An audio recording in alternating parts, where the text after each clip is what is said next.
اس دن الگ الگ جماعتوں میں ہو جائیں گے تاکہ اعمال کو دیکھ لے. جس نے ذرہ برابر نیکی کی وہ اسے دیکھ لے گا، اور جس نے ذرہ برابر برائی کی وہ اسے دیکھ لے گا. اپنے آپ اکیلے حاضری ہوگی، اور پہلے کے اور آخری کے لوگوں میں سے کوئی بھی چھپ کر کہیں نہ جا سکے گا. اللہ کا ارشاد ہے کہ ہر آدمی، جیسا آدم علیہ السلام سے لے کے قیامت کے دن تک پیدا ہونے والا ہر آدمی کو اللہ کے سامنے کھڑا ہو کے حساب دینا پڑے گا.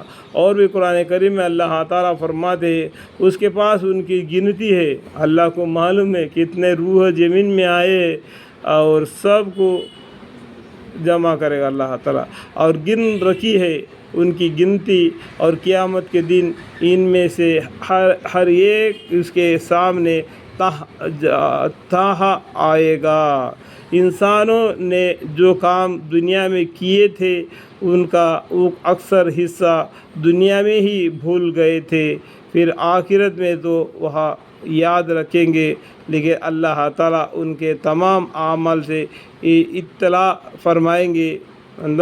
انسان دنیا میں آیا، جو کام اس نے کیا وہ تو بھول گیا، وہ بولے گا کہ مجھے معلوم نہیں میں کیا کہ نہیں کیا کہ، کیونکہ ہم کو 1 سال کے بعد کا تو ہم کو یاد نہیں رہتا ہے، تو پورا عمر کا کہاں سے یاد رہے گا. اللہ تعالیٰ نے کیا کیا، اس کو نام اعمال میں مندرج کر دیا. اور قرآن میں 30واں پارے میں بھی ایک سورہ ہے، نیکی لوگوں کے نام اعمال ہے کہاں دفتر میں ہے، اور برے لوگوں کے نام اعمال ہے کون سی دفتر میں ہے. یعنی اس جسم کو موت آتی ہے لیکن روح کو موت نہیں آتی.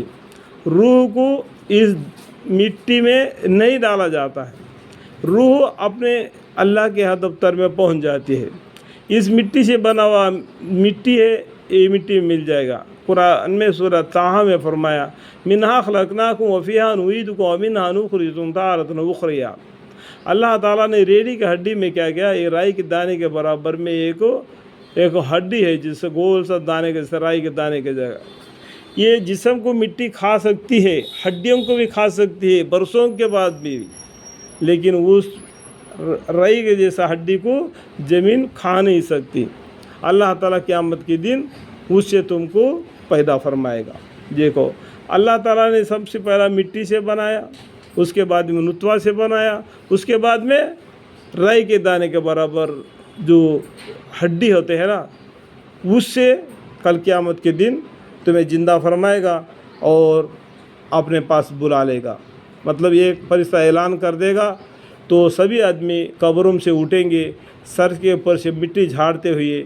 ہر انسان کہے گا کہ یہ میرے کو پکارا ہے، مجھے بلا رہا ہے، تو کر کے بھاگیں گے دوڑتے ہوئے میدان حشر میں جمع ہوں گے. اس ٹائم پر سب کے چہرے، آج دیکھو ہم سامنے کو دیکھ رہے، ابھی اس ٹائم پر سب کے چہرے کہے جائیں گے اوپر کو ہوں گے آسمان کی طرف.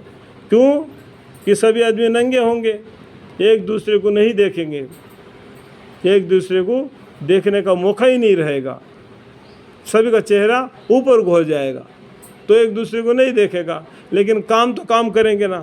وہ فرشتہ میرے کو بلا رہے کر کے دوڑتے ہوئے میدان حشر میں جمع کریں گے. اللہ تعالیٰ بولیں گے یہ دیکھو میرا آسان زمانہ، میں نے کتنا آسانی سے جمع کر دیا. دیکھو جیسا کہ زمین کتنی بڑی ہے، دریا بہت بڑی ہے، 70 پیسے دریا ہے، 25 پیسہ زمین ہے. اس زمین کو بھی ہم لوگوں نے کیا کیا، 7 کھنڈوں میں بانٹ لیا. آسیا، افریقہ، انٹارکٹیکا، جیسا آپ کو معلوم ہے، ٹھیک ہے، پڑھے لکھوں کو معلوم ہے کتنے حصے میں زمین کو بانٹ دیا گیا. سبھی آدمی جہاں بھی مرا ہوگا، سبھی آدمی دوڑتا ہوا میدان حشر میں جمع ہو جائے گا. اللہ تعالیٰ کہیں گے دیکھو یہ میرا آسان جمع کرنا ہے. تم لوگ سوچ رہے تھے کہ قیامت کے دن اللہ تعالیٰ ہمیں جمع نہیں کرے گا. کیوں نہیں جمع کرے گا؟ سورہ یاسین میں بھی فرمایا بلا هو الخلاق العلیم انما امره اذا اراد شیئا ان یقول له کن فیکن فسبحان الذی بیدہ ملکوت کل شیء والیہ ترجعون. اللہ تعالیٰ ہر ایک کو جمع کرے گا اور اسے حساب لے گا. حساب لینے والا کافی ہے اللہ تعالیٰ. اس کے بعد ان کی گنتی ہے اور گن رکھی ہے. ان کی گنتی اور قیامت کے دن ان میں سے ہر ایک اس کے سامنے سے آئے گا. یعنی انسانوں کے روحوں کی گنتی اللہ کو معلوم ہے. انسانوں نے جو کام دنیا میں کیے تھے ان کا اکثر حصہ دنیا ہی میں بھول گئے تھے. پھر آخرت میں تو کیا وہ یاد رکھیں گے. لیکن اللہ تعالیٰ ان کے تمام اعمال سے اطلاع فرمائے گا. یعنی نام اعمال اس کے داہنے ہاتھ میں یا بائیں ہاتھ میں دیا جائے گا اور قطار میں کھڑا ہو کے اللہ کے سامنے حساب دینے کے لیے جانا پڑے گا.